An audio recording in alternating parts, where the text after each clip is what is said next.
YouTube. I'm on my way to my third flight lesson. I left a little bit earlier so I could call in and get the weather report. That way I'm not trying to do it as I'm driving. It's a cool morning here in Arizona, at least for us. It's about 60 degrees outside, which that's why I got the jacket on. But I know for some of you that's nothing, but I was cold inside of my house this morning, so I threw on a jacket and some pants just so I wouldn't be cold as I'm out doing my flight, although I'm sure it's the last thing I'll be focused on. Today we're going to be doing flight lesson number 3. That I got it pulled up here on my phone is interpreting the instruments and investigating slow flight.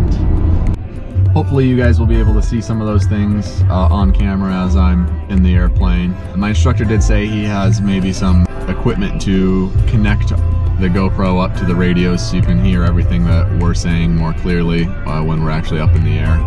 And you guys would be able to hear ATC and all the radio calls and all that, and hear me mess up my radio calls, so that's super exciting. Over the weekend I was studying weather patterns and learning about the weather, about cold fronts and warm fronts, and the hazards of icing and fog and visibility, and a little bit on how to read weather charts, and reading in the PHAC chapter 12, I believe it was, about weather. And there's a lot that goes on, a lot that needs to be taken into account as it comes to weather and flying. It seems overwhelming at first, but with enough time and practice of reading the charts and implementing and just preparing and thinking about what the charts mean and how it would affect flight, it should become a pretty easy task to complete before every flight, to make sure that everything is safe and good to go, and that I'm not going to be flying up myself or anyone into any kind of thunderstorm or any kind of icing situations that would not be good to get into. Well, I left the GoPro in the car, so there is no flight footage for lesson number 3.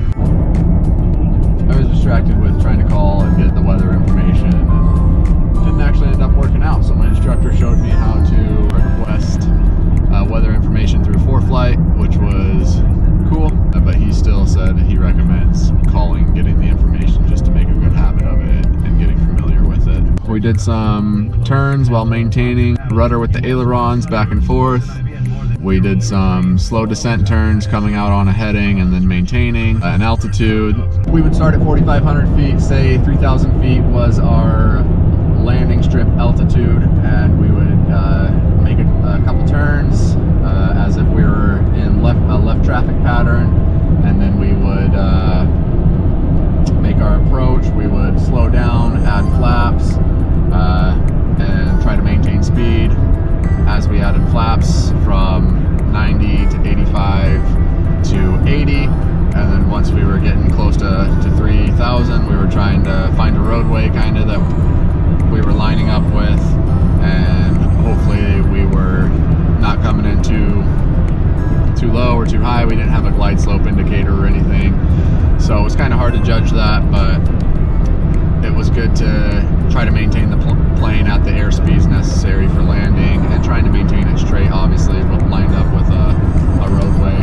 After we did that 2 times, we went and did a touch and go at Okchen. We did a couple altitude drops down to what we said was our landing strip.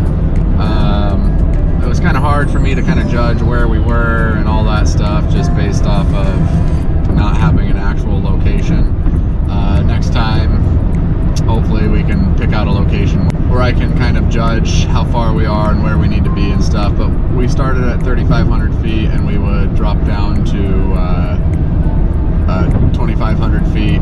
My instructor is telling me I'm doing pretty good, but I just am not feeling super confident. I don't want to say I don't feel comfortable doing it, because I definitely am fine doing all of the stuff that we're doing. It's just I want to feel more confident in doing it, that hey, this is just second nature, which that's just going to take more time behind the yoke, I guess. Trying not to be too hard on myself. My instructor said he got a couple lessons in and he noticed a big difference from his first flight to the next couple of flights. And then he said he felt like he kind of plateaued out when he was trying to learn his landings and was struggling to stick his landings good. And he said, don't get discouraged. Each time you go up, you're going to be getting better. Just putting little things together and doing them over and over just has a compound effect. So once you get comfortable with descending and maintaining speed and getting to the altitude you want, and then controlling the aircraft with the ailerons and the rudder to make sure you are where you want to be, getting super comfortable with all that will then make it easy to combine all the adding of the flaps and lining yourself up with the runway, making sure you're at the right altitude, and so forth. Just one step at a time is all we can do, and doing all the ground school studying, make sure I understand everything that I need to, so I can not only fly well and pass my check ride, but actually get the license by passing the written test. I didn't get to do a whole lot on the radio today. Someone broke the switch in the airplane, so I couldn't make any calls, but I was telling my instructor before he would make a call, the call that I would be making, and he was confirming to me whether that was correct or incorrect. We're looking good for our climb out on our touch and go. So that was pretty fun, somewhat intimidating that eventually I'll have to be doing everything on my own, but again, it's just going to come with familiarity as I get more comfortable getting a feeling for the attitude of the airplane and easily being able to check my altitudes and speeds and maintain my speeds easier without having to think as much. It will make landing an airplane that much easier, but not easy at the same time. I said something like that to my instructor, and he said, you're going to eat your words when you try your first landing. And I probably will, but there's always a method to the madness. But at some point, it's all about feel and making sure you're comfortable and making sure you can sense where the airplane is at, along with being able to check your instrument indicators. Hopefully next time I can remember to bring you guys along.